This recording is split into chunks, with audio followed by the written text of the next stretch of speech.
very quick just to verify. Yep, we are streaming on live stream. So welcome everybody, and welcome to the live stream. And now I will quick welcome everybody. So we're gathered again for a wonderful edition of our biweekly Psalm study led by Rabbi Shai Held of Hadar, and folks are continuing to arrive, and they will do so for the next bunch of minutes, I'm sure. But if this is your first time, welcome. If this is your fourth time, that's what the number we're on, right? Four? This might be five, I'm not sure. Five. If this is your fourth or fifth time, welcome back.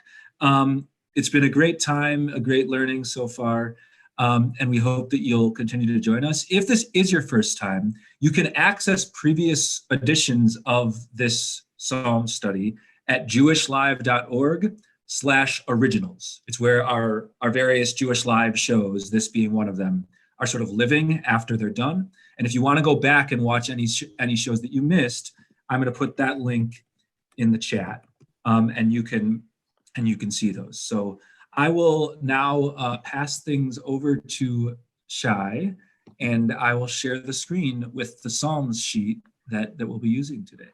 So welcome, everyone. Great. Thanks, Lex. Hi, everyone. Mo'adim l'simcha. I hope this finds you well and safe. We're going to, in a way that I admit feels a little funny at this moment, we're going to explore a psalm of real exaltation today. One of the most well-known and well-loved, although I'm not sure well understood, paragraphs of the Hallel, and that is Psalm 114. I am reining in my instinct to give an introduction before we read it. I think we should read it, and then I'll talk a little bit about framing it. Can I have a volunteer to read in the Hebrew, and then I'll read the JPS translation kind of correspondingly? Anybody who's, I guess if you're willing to do it, unmute yourself and start, because I'm having trouble seeing everyone all at once. I can do it. Yisrael mi Mitzrayim, et Yaakov me'am loez. Okay. Hold on. Show. Oh, sorry. Let me verse by verse. Okay. Let me just. So when Israel went forth from Egypt, the house of Jacob from a people of strange speech. Hayta Yehuda lekadsho, Yisrael mam shalotav. Judah became his holy one, Israel his dominion. Hayam ra'a vayanos, hayarden yisov la'achar. The sea saw them and fled. Jordan ran backward. Harim rakadu che'elim kevaot kivnetzon. Mountains skipped like rams, hills like sheep. Malacha hayam kitanus, hayarden tisov la'achar. What alarmed you, O sea, that you fled, Jordan, that you ran backward? Harim tirkedu che'elim kevaot kivnetzon. Mountains that you skipped like rams, hills like sheep. Milifnei Adon chuli aretz, milifnei Eloha Yaakov. Tremble, O earth, at the presence of the Lord, at the presence of the God of Jacob. Ahov chiat sora gamayim, chalamish lamaino mayim. Who turned the rock into a pool of water, the flinty rock into a fountain. Okay, thank you. I don't even know who that was because I couldn't find you. Who was reading just now? Alan Friedman. Oh, great. Thank you. Okay, so let's set the table here a little bit. One thing we might say, just by kind of a way of moving into this text, is that Yetziat Mitzrayim, the Exodus, is, among many other things, an event through which all of nature comes to recognize the immense power of God. But what is really important here, I think, or what is even more important, and this will dovetail in an interesting way, I hope, for those of you who are part of my lecture a few weeks ago on the Hadar website about the theology of the book of Exodus, and that is that the Exodus is described in the Bible both in what we might call historic terms and in mythological terms. Historical terms, that is, it is an event in the life of an ancient Near Eastern tribe, Israel, who is enslaved by an ancient empire, Egypt, and is redeemed from captivity by God. But it is also imagined mythologically, in which Pharaoh, who is an earthly embodiment of the forces of chaos, is defeated by the God of life. If you will, you can say Exodus 14 gives the quote-unquote historical rendering of the story, and Exodus 15, Shirat Hayam, Az Yashir, gives the mythological rendering. I'm going to say more about that in just a few moments. The psalm essentially consists of a series of allusions to the basic kind of foundational elements of the story of Israel, as the Bible tells it. Exodus, God's providing food and especially water in the desert, the crossing of the Jordan, and God's choice of the people and an establishment of them and of God's presence in the land. All of that is alluded to in the unfolding of this psalm. And I'll just add as a kind of note to that, that the psalm sort of frames itself essentially by focusing on the centrality of events involving water, the splitting of the sea, the crossing of the Jordan, the supplying of water in the desert. Okay? Now, what do I mean by talking about this mythologically? And here I apologize because I know there are, some of you have studied this kind of stuff with me many times, but some of you have never. So I hope you'll just bear with me. The story of Exodus is in part about envisioning Pharaoh as a force in history akin to what sea monsters are in nature. In the Bible, water is a symbol, among other things, but really fundamentally, raging waters are a symbol of chaos. And God creates the world, according to quite a few Psalms, by subduing the waters, subduing the forces of chaos, and allowing cosmos to emerge. That is, the things that make life uninhabitable, let me put it differently. The things that make the world uninhabitable are subdued such that the world becomes habitable. Human life and flourishing, and for that matter, creational life more generally, becomes possible. Pharaoh represents a force of resistance to God's plans for the world. And if you're interested in a much more expanded version of this, you can go to the Hadar website and either watch or listen to my lecture on this that I gave a few weeks ago, just at the start of our whatever the word is I'm supposed to be using now, not quarantine, pause, shutdown, lockdown, whatever the proper term is. But God's defeat of Paro is understood not just as the defeat of Israel's enemy, but as a moment in the ongoing struggle of life and order to defeat chaos. That is extremely important here, as you'll see in just a moment. Now, there's one moment that I think is worth keeping in mind, and that is that at the crossing of the sea, what God does to save Israel is separate waters, which is a recapitulation of the act of creation. In the creation story, God separates the waters in a vertical way. God pushes some water up and pushes some water down, and life becomes possible in the in-between space. In the Exodus, God pushes water horizontally. Water goes to one side, water goes to the other side, and life can emerge right down the middle. And then, in a truly climactic moment of biblical theology, Paro, the force of chaos in history, is consumed by water, the force of chaos in nature. Chaos swallows up chaos. And that is the moment in which God becomes God.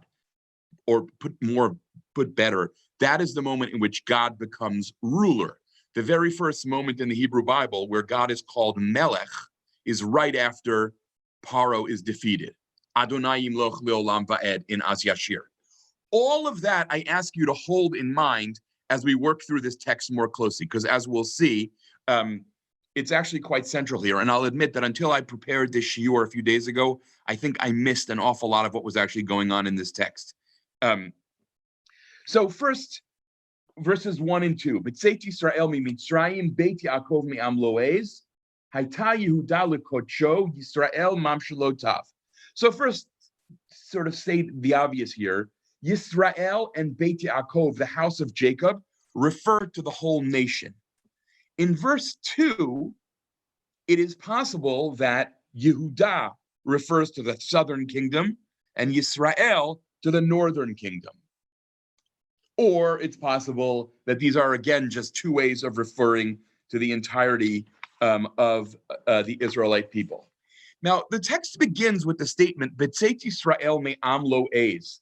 When Israel went out from when Israel went out from Egypt, Beit Yaakov me'am lo'ez. The house of Jacob went out from what JPS renders as a people of strange speech. I think there are two ways to hear this. They're not necessarily all that different, but the implication, I think, feels quite different. Okay? One is to notice that often in the Bible, ancient people were categorized not by race, but by language, right? The world is divided among people who speak different tongues, okay? And on your source sheet, in the supplemental sources, I gave you 3 examples of that, where other nations are referred to as people who speak different languages. Where it is possible to hear this differently is that it's almost a kind of, I don't know what the right word here is, but I guess I'll say a slur that people use against their oppressors by describing them as people who jabber, who make unintelligible sounds, who speak in a way that is almost barbaric. In other words, me'am lo'ez could be neutral. They are a people who speak a language that is unfamiliar to us, and that's how the Bible expresses diversity. Or it may be that this is a kind of way of saying, those people were jabberers. We had no idea what on earth they were talking about. Okay, so John Goldingay, a contemporary evangelical Bible scholar, he translates am lo'ez as a people that jabbers. Just so you have a sense of what that second reading is. Now, in the second verse, the exciting part we'll get to in verse 3. But in the second verse, Hayta Yehuda lekodsho, kodsho can actually mean one of two things. And it may, in fact, here deliberately mean both. Kodsho can mean God's holy one, or perhaps God's sanctuary. JPS goes with Holy One, although it mentions sanctuary as a possibility in the note, and the NIV and NRSV go with sanctuary. So either, right, Israel in that moment of Exodus, or Judah, became God's holy, holy one, holy people, or Judah became the place where God dwelled. Again, I'm not sure those two are mutually exclusive. Now, I just want you to notice something literary about this psalm. That is, Hayta Yehuda lekodsho, it became his holy one. The antecedent, or let me put that, the reference of the suffix is not made clear or explicit, at least, all the way until verse 7. You ever notice that when you daven this psalm, it doesn't tell you whose Kodesh it is. Judah became Kodsho, his holy one or his sanctuary. I'll even say that some people find that so unusual as a mode of biblical poetry. This is very rare, and I think it's also probably wrong, but they understand Hayta Yehuda lekodsho, that Judah became the dwelling place of Jacob's house. That is, that it's not God's dwelling place, but it's the dwelling place of Beit Yaakov. Okay, do that with that as you will. I will have to say I'm skeptical. I think part of this is kind of building up suspense. Okay, now, just by the way, to say this in another way that may be helpful in case the way I'm saying it is not clear, either the idea is that Canaan, this actually is not quite the same thought. Either the idea is that Canaan was already sacred to God, or that when God chose Yehudah, it became a sanctuary. Let me just explain what I mean by this. I'm sorry if I'm being less clear than usual. Haita can mean was or became in biblical Hebrew, right? So you get a slightly different valence if it means when Israel went out from Egypt, Judah was God's dwelling place, or when Israel left Egypt, Judah became God's dwelling place, right? Those are somewhat different feelings, different expressions. By the way, I often also wonder whether when God says, I will be your God and you will be my people, whether it would be far-fetched to translate that as I will become your God and you will become my people, which would suggest sort of an ongoing process of Israel and God coming to belong to one another, right? It's not something that happened, that happens. It's something that happens in an ongoing way. Okay. Now, in the next 4 verses, which is where I think the core or the key of this psalm is, we have the splitting of the seas. And I say seas here, both in Exodus 14 and in Joshua 3. That is, right, the sea of whatever the sea is in Exodus, the sea of reeds, and in Joshua, the Jordan. The separation of the waters is understood here as the water's flight from the awe of God. Okay? And just to make sure we understand here, 2 very different events, 40 years apart, are linked together typologically. They are, I think the Bible basically already does that, right? That is to say, they are on some level the same event. And it's not just, instead of imagining this just as God taking the water and pushing it from side to side to make way for Israel to go through, what actually happens is that the water flees. Vayanos, the water flees in the face of God's power. Now, it's really crucial what happens here, because God saving the Israelites by commanding the sea shows that God is not just God over Pharaoh, but that God is God over all the cosmic forces that threaten life. Right? They're all ultimately scared of God. Even cosmic forces of chaos are ultimately scared of God. The Exodus, in other words, is an event with cosmic reverberations and cosmic implications. God has scored a victory for life over death, for order over chaos. Okay? Now, so what happens here is Hayam Ra'a Vayanos. JPS here, I think, does something kind of unwarranted. It says, the sea saw them and fled. That them is totally inserted by JPS. The object could be God or God's actions. Verse 7 might very well suggest it. Hayam Ra'a. The sea saw what God did, and it freaked out, right?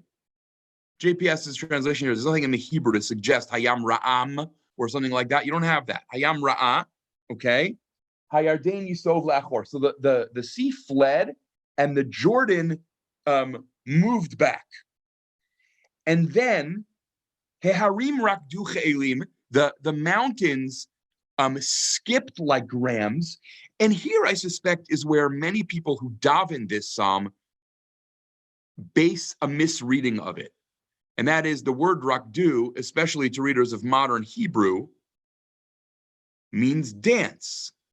And so they imagine this as all of nature being summoned to or willingly participating in a dance of celebration at God's liberation of Israel and defeat of Pharaoh and what Pharaoh stands for.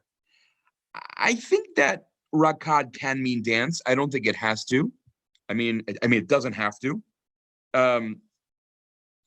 So what you may have here is that God's awe is so overwhelming that the mountains essentially skip or skitter as a result of God's thundering in the sky. You can look, I think I put this in the source sheet too. If you scroll down, Lex, if you have control of it, to Psalm 29, familiar to many people from the Kabbalat Shabbat, that is source 4. No. I think that he put the wrong, yes. Kol Hashem shover arazim, vayishaber Hashem et arzei alvanon, vayarkidem kimo egel. That does not mean that he made the mountains dance. It seems that he made the mountains quake, right? So I think what's happening here is the water is fleeing, the mountains are fleeing, nature is totally freaked out by its realization of God's awesome power and the fact that God is making use of that power in this historically and cosmically significant moment. Okay, now jumping, skittering can imply joy, right? But it can also express alarm. Now, one thing that you could say, if you want, is that the word rakad has both possible meanings. And therefore, what we have here is a combination of terror and joy. And that what we're trying to describe is an enormously emotionally complicated response on the part of the natural world, and perhaps projected onto the natural world a little bit, psychologically speaking, by the humans who witnessed it. And then comes this very interesting, so let me say this in a different way for a second. I think it is very common, I may be wrong here, for people who daven this psalm to imagine, oh, not only am I dancing in shul, but so also are the mountains and the rivers. I don't think that's what's going on in this psalm, right? I may be thrilled at my liberation, but nature is frankly a little bit terrified at the power of God and what God is doing and what God is capable of doing. Okay, now verses 5 and 6 shift to essentially, and it's very odd for biblical poetry, essentially a repetition of these verses, now expressed as a pair of rhetorical questions. Ma lecha hayam ki tanus? What's up with you, sea, that you're fleeing? That's a slightly colloquial translation, but it's not actually so bad. Ma lecha hayam, what's up with you? Hayardain tisov le'achor, or O Jordan, that you run backwards.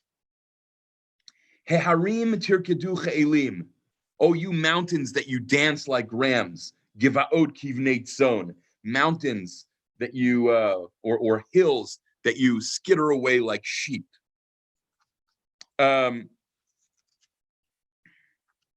Now,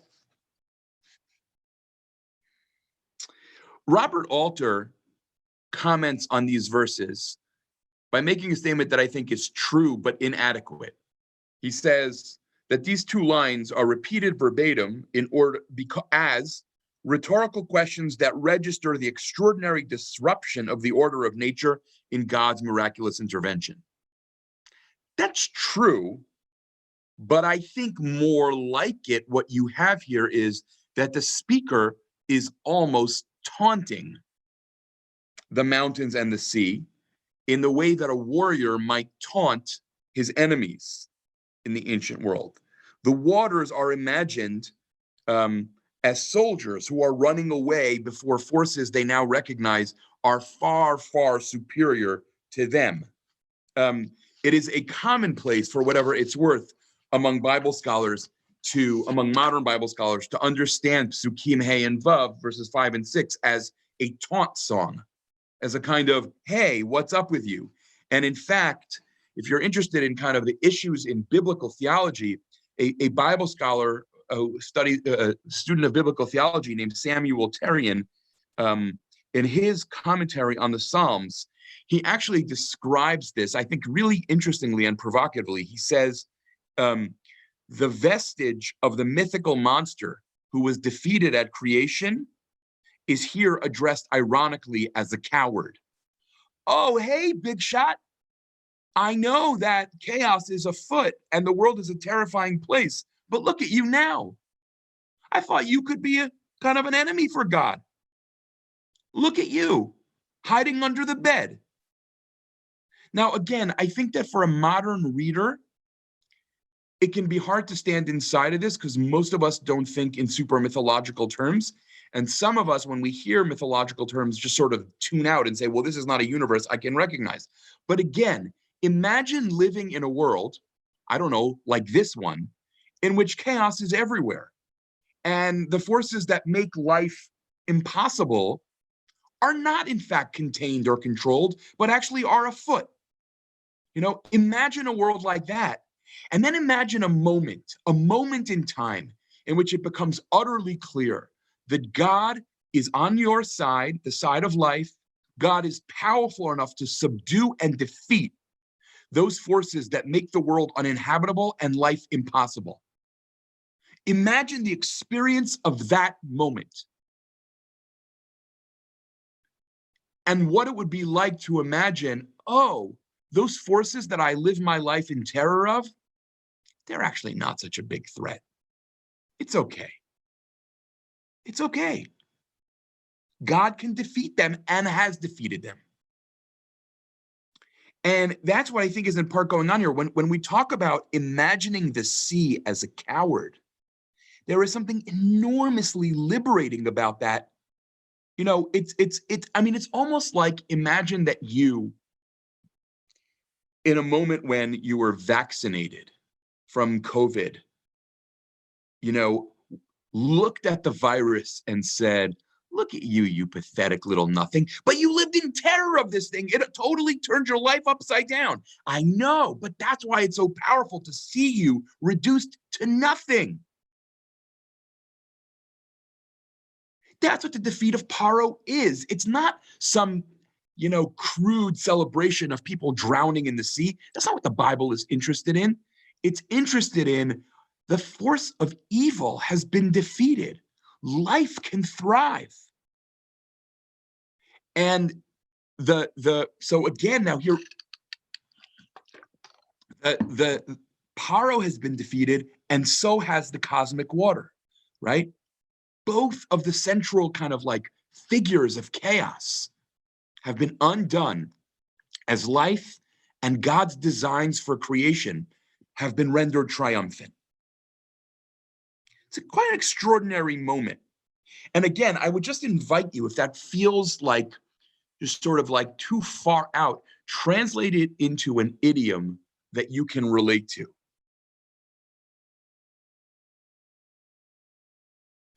And I guess maybe what I want to say is, I'm not sure that we should make the mistake here of imagining that, sorry, this is going to be too complicated a sentence. Let me try to say this more directly. It may be tempting to imagine that this is the only response we can have to the defeat of chaos. I don't think we should take any poem or liturgical piece as the only possible response, right? I mean, I guess it's imaginable that we might actually grieve when it's all over and not just dance and not just celebrate, right? There's a lot of things that might happen, but the Bible is giving voice here, I think, to one of the experiences that many of us, I think, would have without any embarrassment. And there's something I think quite powerful and liberating about that. Now, I should mention here regarding verses 4 and 6 that if the mountains were ever sources of chaos, we don't have, the best of my knowledge, any real memory of that. It's the sea that's a force of chaos. I think that more likely what is going on here is an appeal to some mythical story whereby one of the ways that God defeats chaos is by reordering and reorganizing the world, and God's power is manifest by lifting up mountains and moving them around. I'm not sure about that. What I think is sort of obvious question about this is, okay, 3 and 5 are obviously about water and as chaos, but where do mountains fit into all this? And my guess is that it's actually about some image of God as reorganizing the world.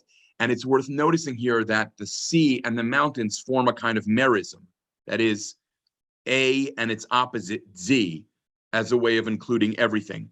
If God has total control to terrify and subdue seas and mountains, then there is nothing beyond God's power.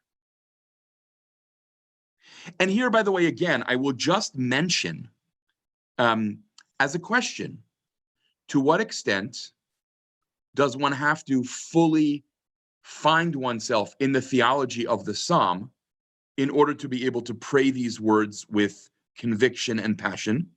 And if one doesn't find oneself in that place, how does one make the psalm one's own? That's, by the way, anyone who wants to write me letters about that, I'm endlessly, those of you who have studied psalms with me know, I'm like obsessively fascinated by that question. By sort of what people who, like, for example, how many people who do not believe God is actively micromanaging the world, nevertheless love being inside of the Psalms of Lament, which blame God. So there's many answers to this. There's many ways of thinking about it, but I'm interested in hearing that. By the way, I'm saving the comments as always for last, but what flashed across my screen quickly just now was someone just declared about maybe something that I said, that's not pshat. Oh no, I look here, that's about the suspended mountain at Mount Sinai. Yes, the suspended mountain at Mount Sinai is a Talmudic midrash, Masechet Shabbat, page 88a. Okay, now verse 7. I'm not looking at the comments. That was an accident. Okay. Milifnei Adon chuli aretz, from the presence of God, or before the presence of God, tremble. Maybe you could say chuli means dance, but I think that's extraordinarily unlikely.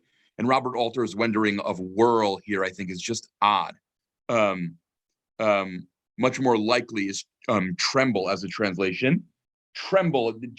JPS renders tremble, O earth, at the presence of the Lord. The thing that you should probably do in translating this is, given how it starts, is this: from before the presence of the Lord, tremble, O earth. Meaning the emphatic is the fact that the verse is milifnei adon chuli aretz, whereas what JPS actually renders is chuli aretz milifnei adon.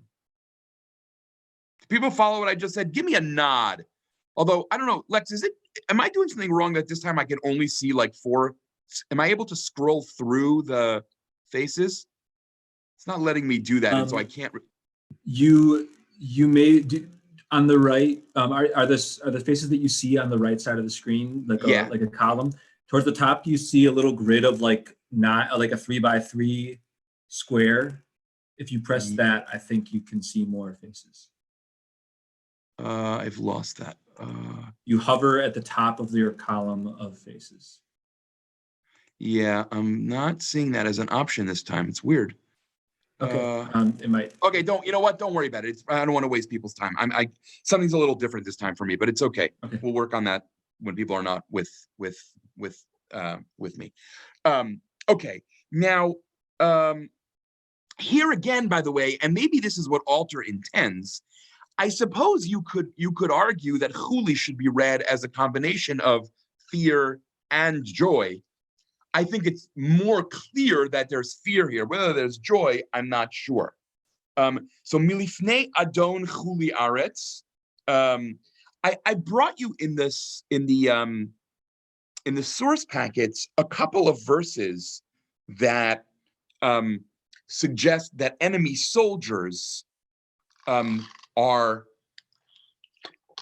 experience this chuli feeling, and that maybe that again introduces this notion of God defeating all of the forces that would resist God's intentions.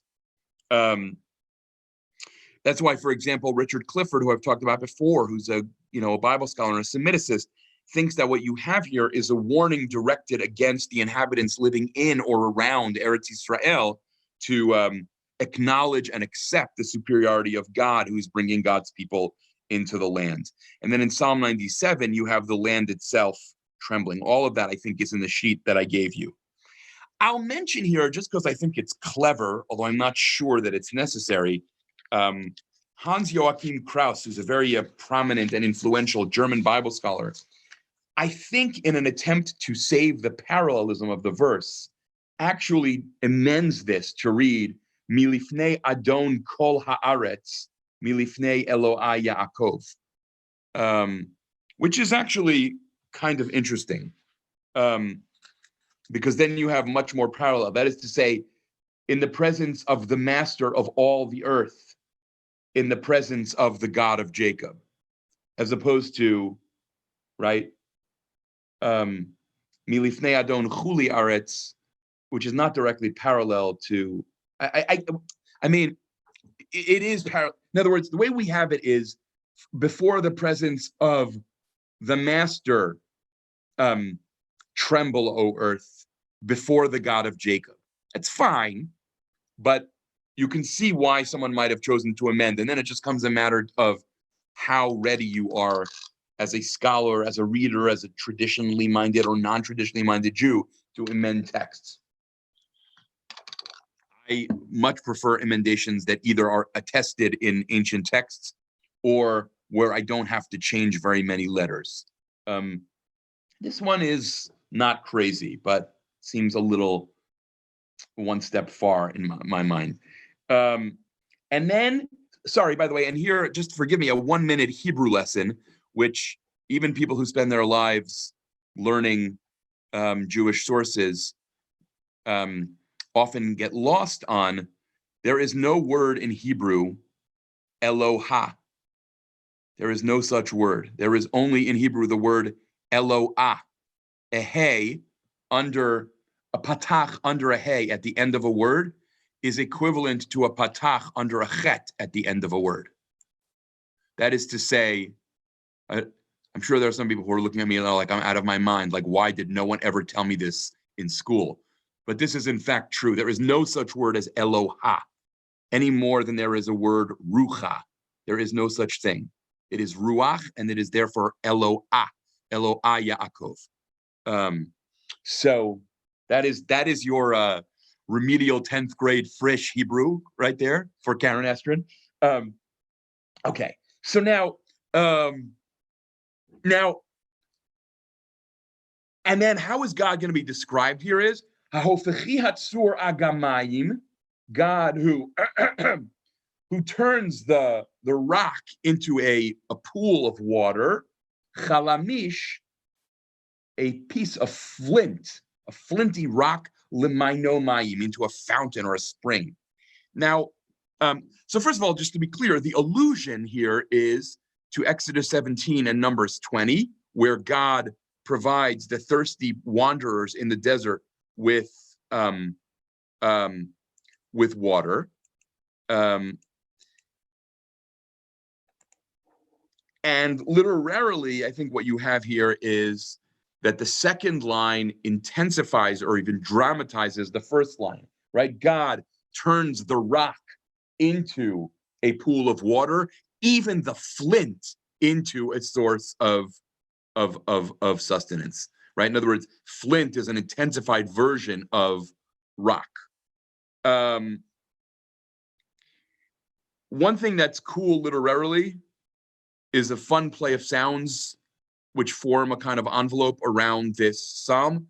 Mitzrayim, which is a source of suffering, and you might even say aridity in terms of Israel's experience, ends with Tzur Mayim. The move from Mitzrayim to Tzur Mayim is actually quite beautiful, right? You go from enslavement to being nurtured and sustained by God. Now, I also just want to mention that the logic here is interesting, because the crossing of the Jordan takes place before the turning of the water, the rock into water. Sorry, the crossing of the Jordan takes place before the turning of the rock into water, and yet not in this psalm. And one of the things I think is interesting is that in this sense, this may be a direct mirror of Psalm 104, which is familiar to traditional davening Jews as the Psalm for Rosh Chodesh, Barchi Nafshi et Hashem, because in that Psalm too, it's not just that God defeats the water, it's that God defeats the water and actually turns it into a source of nourishment. And the progression of this psalm is similar, right? The two cases, these two mirror cases of each other, the splitting of the water at the Sea of Reeds, the splitting at the water of the Jordan, now give way to God using that very same water, as it were, as a source of nourishment. And I would also add here that I think theologically, what ending with this does is take a God who has been imagined in violent terms, even if violent on the side of life and vitality, to take that God and end with a show of God's gentle, nurturing side, right? Or if you prefer, if you think of verse 8 as the kind of climax of this psalm, God's violence is only ever in the name of God's nurture, or something like that. Now, what I want to say in conclusion about this is something about what it means, I think, traditionally to daven a psalm like this, because I think that essentially what davening a psalm like this is supposed to do is essentially take a past event lost in, the recesses of time, and make it an event that, as it were, just happened 5 minutes ago. And one of the things that a few of you have heard me talk about in the past is that there's a way in which I think modern Jews suffer from a rather limited liturgical imagination. I'm not sure it's so easy for many of us to say, like, oh, this morning at shul, I said Az Yashir, and I felt like I saw the Exodus with my own eyes. That's hard for a lot of people for a lot of different reasons, right? What I often like to say about this is, if you want to see liturgical imagination, go watch really devout Catholics. Protestantism, in fact, is committed to a repudiation of liturgical imagination in many ways. Judaism is it's complicated for Jews, I think. And I think that that's not so much an issue of the liturgy so much as the secularization of the Jews. We can talk about that some other time. But I think that, in other words, what's supposed to happen is these ancient biblical events, these events that are at once historical and mythical, are supposed to come alive to us in the moment of reciting a text like this. So I just want to, just for a clarification, when you say devout Catholics, are you referring to transubstantiation with the Eucharist, or are like how it is it's like real, or like I'm trying to just understand what you... Yeah, I mean, the Eucharist is the best example of this, right? Where one sort of suspends living in the world of cause and effect that one normally lives in, and imagines one has entered a radically different order of time and reality. What I meant, I wasn't, by the way, just to be clear, I wasn't knocking Protestantism. I was literally trying to explain something on Protestant theology. Protestant theology, as a rule, is nervous about that as part of its commitment to the radical transcendence of God. I'm oversimplifying here dramatically, obviously, okay? I think that things like Az Yashir and Hallel are meant to be a moment of entering into a different world where past is not past, but past is present. Just as Shabbat in a liturgically imaginative world is about future is not future, future is present.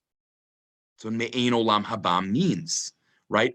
That the notion that I enter into a time that is fundamentally other than the time I ordinarily inhabit. It's exactly what Shabbat is. And this, I think, is very basic to the Hebrew Bible. The Mishkan is about entering into a radically different order of time and space. Now, I want to mention here, John Goldingay writes something I think very lovely, formulation of a similar thought. He says here, long ago, the experience of the Exodus generated a liturgy. Conversely, in the praying of such a psalm in worship, the liturgy makes the experience available, not least when it has become remote and not part of obvious everyday experience, right? So we live in a secularized world. We live in what the philosopher Charles Taylor refers to as an immanent frame, in which it's very hard for us to imagine any force of transcendence breaking into that closed frame. Taylor has this wonderful notion of the buffered self, that before the modern world, people had a porous self. All kinds of stuff could come in, could come out. The buffered self is closed off. The experience of saying Hallel is about creating the possibility of experiencing transcendence again and experiencing it as real and present in the here and now. Or if you prefer, if this is maybe a different way of saying something that's either very similar or identical, to recite a liturgy like this is to be invited into the possibility of experiencing the greatest events in our sacred history, not as part of history at all, but as deeply present. I don't know if that sentence was remotely accessible in the English language, but I was trying to say something I thought was coherent, right? I'll try it one more time, right? Rather than have to remember the Exodus, we can experience it as present now. And I think, by the way, that's true about a lot of liturgy. I mean, the whole point of Pesach, in many ways, of the Seder, is not about remembering the Exodus, but rather reenacting it. Perhaps the most powerful liturgical moment in that way is holding up the matzah and saying, Halach ma'anya.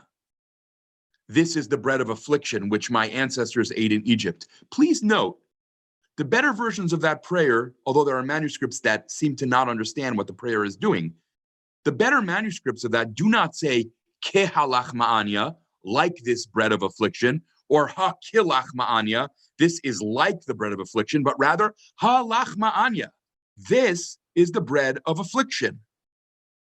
Which may be related, by the way, to what enables Jesus to say in a different religion, this is my body, not this is like my body. This is. That is, that the listeners may have been able to hear something so seemingly crazy as that. Oh yeah, right? That's what liturgy, that's what a moment of sacredness is, where the stark divides between past, present, and future are really quite porous and not so stark at all.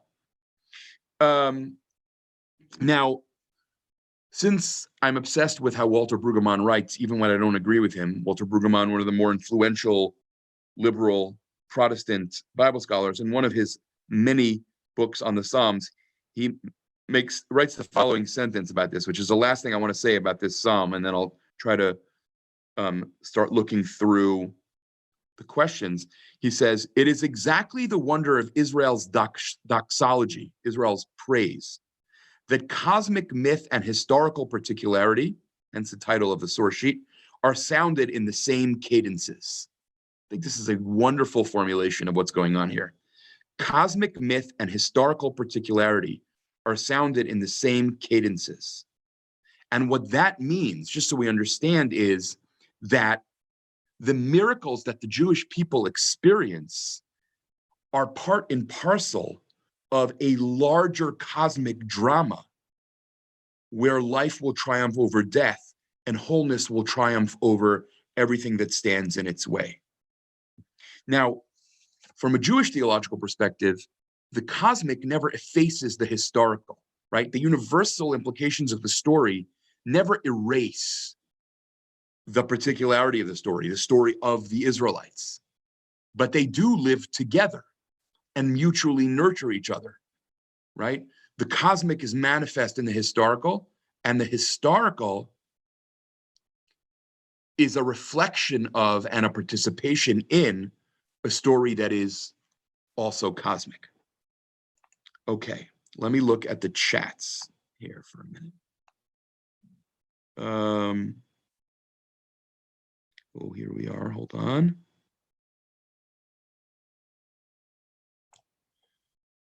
Right, so Shoshana mentions Alter's translation, which I think is fine here, based on the Greek. How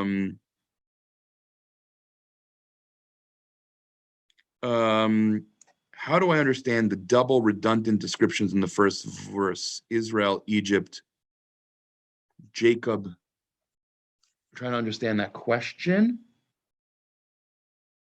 I mean, the double descriptions is what you're calling a double description, Betsy, is the basic kind of, I think, how biblical parallelism often works. Poetry comes as two colons that essentially express the same thought differently. You can feel free, if I misunderstood your question, feel free to unmute yourself and tell me. Paul and Leah say Rakdu doesn't mean dance fooey. Okay, well, it can mean dance, so you guys can take a deep breath. Shoshana, to your question about rakad meaning kick, the answer is I don't know. I need a dictionary for that. I'm not sure. And then I see someone said the same thing either right before or right after I said it about COVID. Eliza, yeah, what might that look like? Do we have the chutzpah, Andrew wants to know, to say that about the smallpox or polio diseases? There, I would say personally, I would say as long as it's not the only thing we say, yes, I would think part of us would have a desperate urge to say just that. At least it seems to me. I think the challenge is almost always, and here I'm just kind of returning to one of my kind of favorite preoccupations, is to avoid the temptation to say, I'm entitled to have one reaction per event. I don't think that's how human life works, right? As a human being who's alive, right, I'm entitled to have lots of reactions to a single event. I'm not saying, I guess I would say to you, in my own take on this, is that yeah, it might be chutzpah to say it, but it would be dishonest not to say it, but it would also be dishonest not to say other things too. I see Shoshana asked here about mountains as forces of chaos. I will answer that as best as I could. I'll leave you to judge about how, in fact, convincing that is. Note, Alan says, note Exodus 19:18 regarding mountains reaction. Yes, for sure. I don't think, I didn't mean to suggest that this is the only place where mountains react to God. You have that in Psalms too. I was more expressing slight hesitation about how the parallelism of 3 and 4 on the one hand and 5 and 6 on the other hand does or doesn't continue the chaos theme from the water to the mountain. That strikes me as a difficult question that I don't really have an answer to. I long for a response more God-focused than victorious. Ellen, I would need you to comment now. I don't know when you said that, so I'm not sure what that's a response to. So you can tell me either by unmuting or by typing. I see here that basically everything I said, someone else typed a minute before I said it. So this class was essentially superfluous. This is great. I love this. This is a great sign. Not only water as a defeated enemy becomes a source of sustenance, but the rock too. Yes, for sure.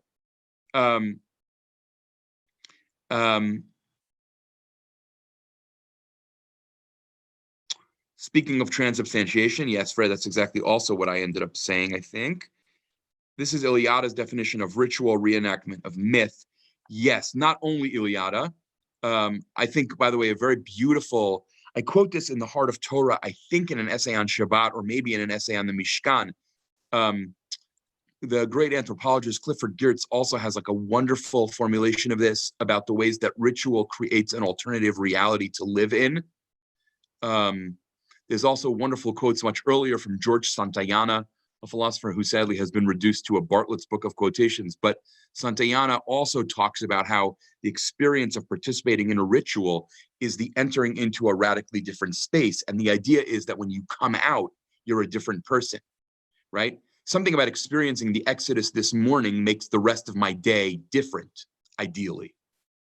I mean, it's one of the reasons why I think there's something enormously painful about trying to reenact the Exodus at a moment like this, when it feels like we're trapped, right? It's like the coming out imagery is, I think, quite painful. David asks, are you suggesting the goal is not reenacting, but re-experiencing in first person? I think I am suggesting that. As we say, B'chol dor vador chayav adam lir'ot et atzmo, right? Every person has to see themselves as if they left Egypt. That's a deeply first personalization of the story. You don't wake up the morning after the Seder and say, oh, my grandpa was a slave. You knew that already. What you say is, I was a slave. It's a deeply kind of internalization of the narrative. We all experience Sinai, yes. So when Daphne writes that, I think that that's true, but what I would point to as a more direct parallel is the experience of Shavuot, for example, where we don't just like say, oh, every Jewish soul was there, but ideally reenact and re-experience standing there, standing up for the Torah reading. You know, when those in the community who are able to stand and hear the recitation of the Ten Commandments, there's something there that's actually enormously recreative of that moment. And then Lex writes, I'm fascinated about the Hebrew lifnei mipnei.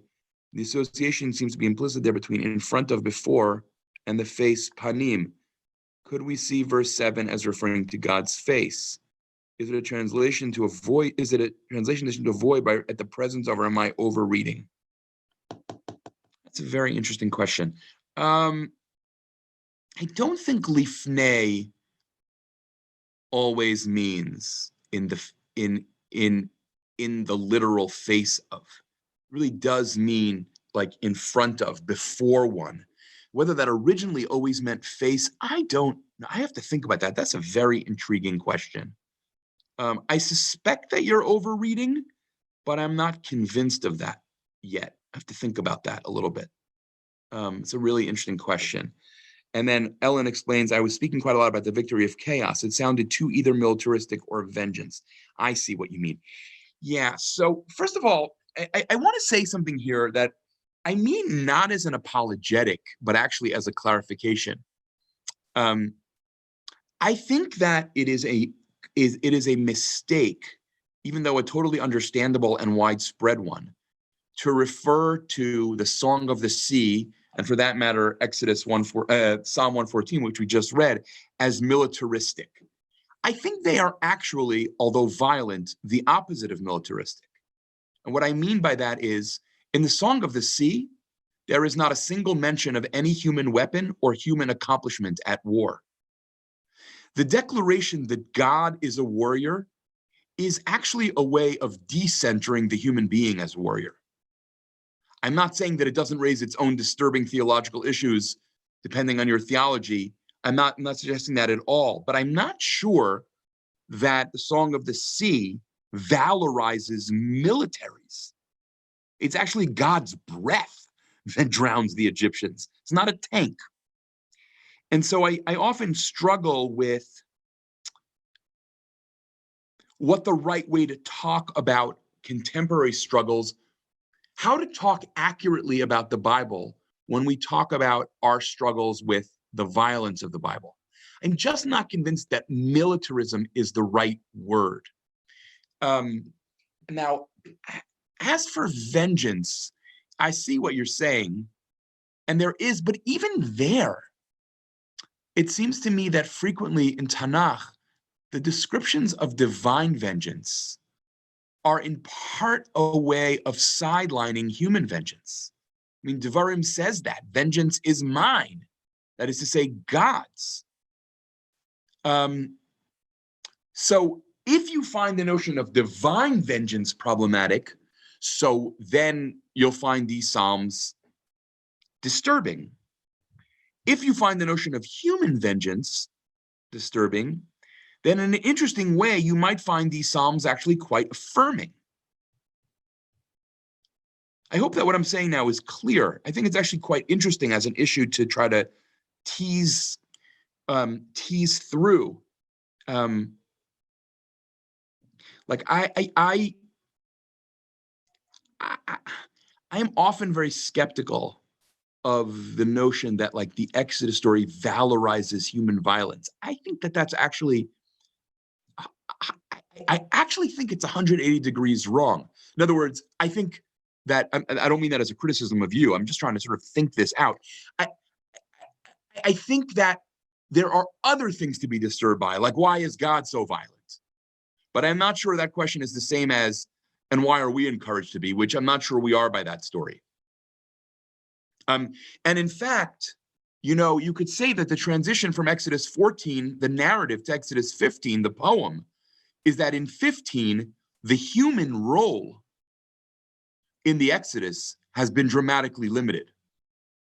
Jeff Teague, Bible scholar, University of Pennsylvania, mentions in passing that Exodus 15 is the first step towards the Haggadah, and that Moses is totally demoted in that version. Moses is irrelevant. Exodus 14 says it was Moses' hand. Exodus 15 says, God's hand.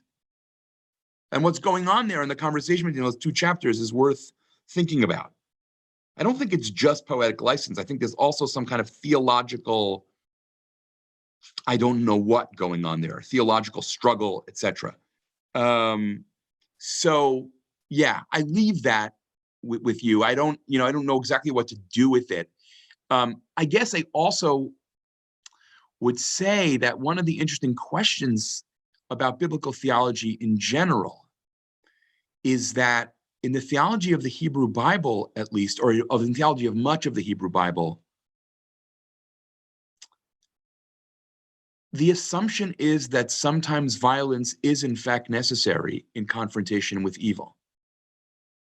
There is this vision, to use later more Christian language, we do not live in the peaceable kingdom. And therefore, there are moments where violence is necessary, and the ethical, spiritual, theological question becomes, when and how can violence be used ethically, as opposed to all violence is always unethical? And it's even interesting that, you know, even among Christian ethicists, there's enormous debate, enormous, often ferocious debate, about whether even Jesus's, you know, seeming appeals to nonviolence are meant to apply in every way in the contemporary world, right? You have the whole just war tradition, which is a Catholic project. Again, I'm not trying to take a side here. I find this question unbelievably difficult, but I do think it's helpful to try and tease out sympathetically as sympathetically as we can, what is the Bible's question here? And I guess I'll end by saying, if there were more comments, I'm sorry I didn't get to it, didn't get to them. Lex, if you don't mind, can you save the last few comments for me so I can see them? Yes, absolutely. Thank you. So something I played around with a little bit in my lecture on the Exodus that I began by mentioning, and I'm really not sure this is right, and it requires concordance work that I haven't done yet, but I recently came upon an essay by a German Bible scholar in which he says something very interesting. He says, you know, I understand people are very worked up by the drowning of all the Egyptians. Understandably, it's very, you know, unsettling. But then he says, you know, I think it's worth noting that that doesn't seem to me to be the Bible's own question. That the Bible's question is about the utter defeat of the forces of evil and chaos. And what he then argues is, and this is the point that I need to do concordance work, is he says that's why, so he wants to argue, the text says, Vayar Yisrael et Mitzrayim met al Sfat Hayam, and Israel saw Egypt dead on the shore, and not Vayar Yisrael et HaMitzrayim metim al Sfat Hayam. Israel saw the Egyptians dead on the shore. because the soldiers of Egypt were never the point, he says. He said you could raise legitimate questions about that, but that's not what the Bible's question is. So he argues, the Bible's question is not the defeat of the Egyptians. That's just what has to happen for what really is interesting, which is the defeat of this empire and all that it stands for. It is about the defeat of Egypt. And that's what Israel is supposed to look at and then celebrate. It celebrates God and believes in God, not because God has killed the Egyptians, but because God has slain Egypt. Which makes sense if you then, as I've tried to argue in multiple writings, understand the rest of the book of Exodus and arguably much of the Chumash as an attempt to create a radical alternative to Egypt. The Israelite society is supposed to be an alternative to it. So if you slay Egypt, what do you do immediately next? You go to Sinai, you lay out a blueprint for what an alternative to Egypt would look like. Okay, we are over time and I want to respect people's time. Thank you all very much. We will meet again next Monday, right? Because Thursday is Yontif. So we'll meet again next Monday. Psalm to be announced. I suspect Psalm 44. If you have issues with rage, bring them. Psalm 44 is awesome. I'll send a note if we're going to do a different one, but I'm pretty sure we're going to do that one. Sorry, I'll put a note on my Facebook page if we're going to do a different one. Okay, thank you all so much. Moadim l'simcha.